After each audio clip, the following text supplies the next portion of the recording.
বাসে উঠছি।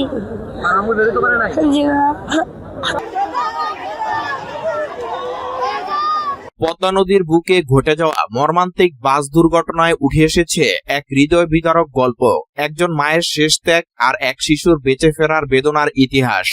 দুর্ঘটনা সেই ভয়াল মুহূর্তে বাসটি যখন নিয়ন্ত্রণ হারিয়ে নদীর গভীরে তলিয়ে যাচ্ছিল, তখন ভিতরে শুরু হয় মৃত্যুর সঙ্গে এক অসহায় লড়াই। চারদিকে পানি ঢুকে পড়ছিল দ্রুত, যাত্রীরা দম নিতে হিমশিম খাচ্ছিলেন। চিৎকার, আহাজারি আর আতঙ্কে ভরে উঠেছিল পুরো পরিবেশ। সেই বিভীষিকাময় পরিস্থিতির মধ্যে এক মা নিজের সন্তানের জীবন বাঁচাতে নেন জীবনের সবচেয়ে কঠিন সিদ্ধান্ত। প্রত্যক্ষদর্শী ও উদ্ধার পাওয়া শিশুটির বর্ণনা অনুযায়ী সে তার মায়ের পাশেই বসেছিল। হঠাৎ দুর্ঘটনার পর পানি ঢুকে গেলে পরিস্থিতি দ্রুত নিয়ন্ত্রণের বাইরে চলে যায়। শিশুটি জানায় সে ঠিকমতো শ্বাস নিতে পারছিল না, চোখে কিছুই দেখতে পারছিল না। ঠিক সেই সময় তার মা তাকে শক্ত করে ধরে রাখেন। কিন্তু যখন পানি আরো উপরে উঠে যায় এবং বেঁচে থাকার সম্ভাবনা ক্ষীণ হয়ে পড়ে, তখন মা নিজের সন্তানের দিকে তাকিয়ে শেষ সিদ্ধান্ত নেন। তিনি শিশুটিকে জানালার দিকে ঠেলে দেন এবং তাকে বের হয়ে যেতে বলেন। ছোট্ট শিশুটি তখনও পুরো পরিস্থিতি বুঝে উঠতে পারেনি, কিন্তু মায়ের কথায় ভরসা করে কোনোমতে জানালার ফাঁক দিয়ে বাইরে বের হয়ে আসে। এরপরই ঘটে হৃদয় বিদারক সেই মুহূর্ত। মা নিজে আর বের হতে পারেননি, তিনি বাসের ভিতরেই আটকা পড়ে যান। পানির সঙ্গে লড়াই করে শিশুটি কোনোমতে উপরে উঠে আসে। পরে স্থানীয় লোকজন তাকে দেখতে পেয়ে গামছা ছুড়ে দেয় এবং টেনে তীরে তুলে আনে। শারীরিকভাবে সে বেঁচে গেলেও মানসিকভাবে সে যেন মুহূর্তেই ভেঙে পড়ে। তীরে উঠে শিশুটির প্রথম প্রশ্ন, আমার আম্মু কই? তারপরে শুরু হয় তার বুক ফাটা কান্না। সংবাদ মাধ্যমের সামনে কাঁদতে কাঁদতে শিশুটি জানায়, আমার আম্মু বাসের ভিতরে ছিল, আমি দম নিতে পারছিলাম না, কিছুই দেখতে পাই নাই। আমার আম্মু আমাকে জানালা দিয়ে বের করে দিচ্ছে, কিন্তু উনি বের হতে পারে নাই।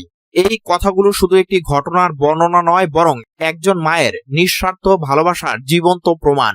উদ্ধারকর্মীরা জানান, বাসটি দ্রুত পানির নিচে তলিয়ে যাওয়ায় ভিতরে আটকে পড়া অনেক যাত্রী বের হওয়ার সুযোগ পাননি। বিশেষ করে যারা জানালার কাছে ছিলেন না, তাদের জন্য পরিস্থিতি আরো ভয়াবহ হয়ে ওঠে। ধারণা করা হচ্ছে শেষ মুহূর্তে অনেকেই একে অপরকে বাঁচানোর চেষ্টা করেছেন, কিন্তু প্রবল স্রোত এবং পানির চাপ তাদের সেই সুযোগ দেয়নি। তবে এই দুর্ঘটনার মধ্যে সবচেয়ে বেশি আলোচনা এসেছে এই মা ও সন্তানের ঘটনা। স্থানীয়দের ভাষ্য অনুযায়ী শিশুটিকে উদ্ধার করার পর থেকে সে বারবার নদীর দিকে তাকিয়েছিল। সে যেন বিশ্বাস করতে পারছিল না তার মা আর ফিরে আসবে না। বিশেষজ্ঞরা বলছেন, এমন ভয়াবহ অভিজ্ঞতা একটি শিশুর মনে গভীর মানসিক ক্ষত তৈরি করতে পারে, যা দীর্ঘদিন তাকে তাড়া করে বেড়াবে।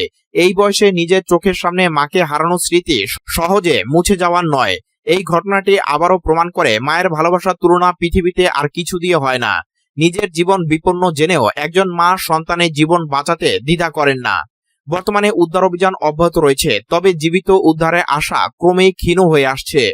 নিখোঁজদের স্বজনরা নদীর পাড়ে অপেক্ষা করছেন, কেউ প্রিয়জনকে ফিরে পাওয়ার আশায়, কেউ অন্তত শেষবারের মতো দেখতে চেয়ে।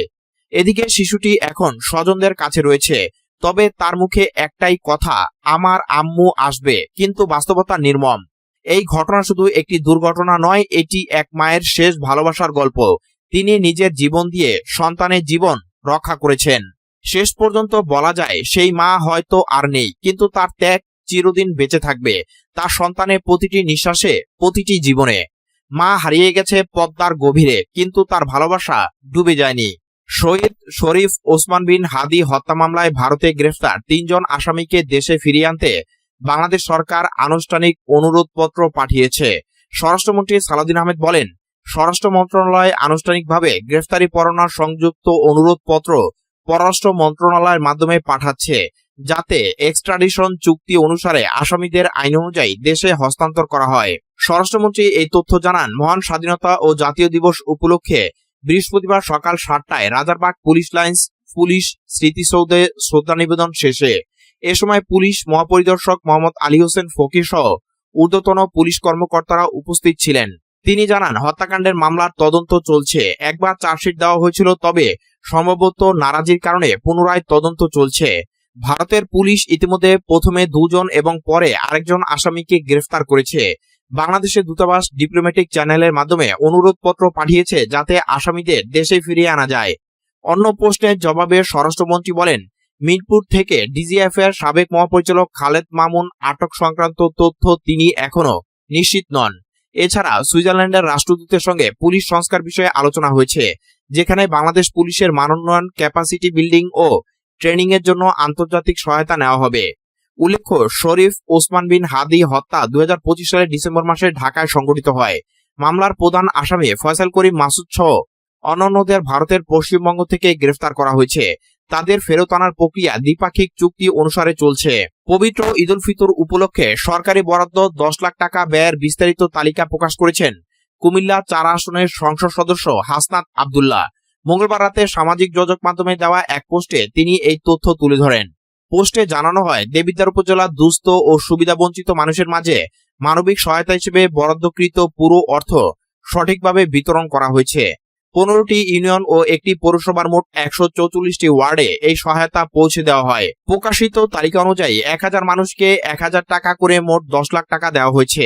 পাশাপাশি আরো 500 জনের মাঝে ব্যক্তিগত উদ্যোগে ঈদের সামগ্রী বিতরণ করা হয়েছে।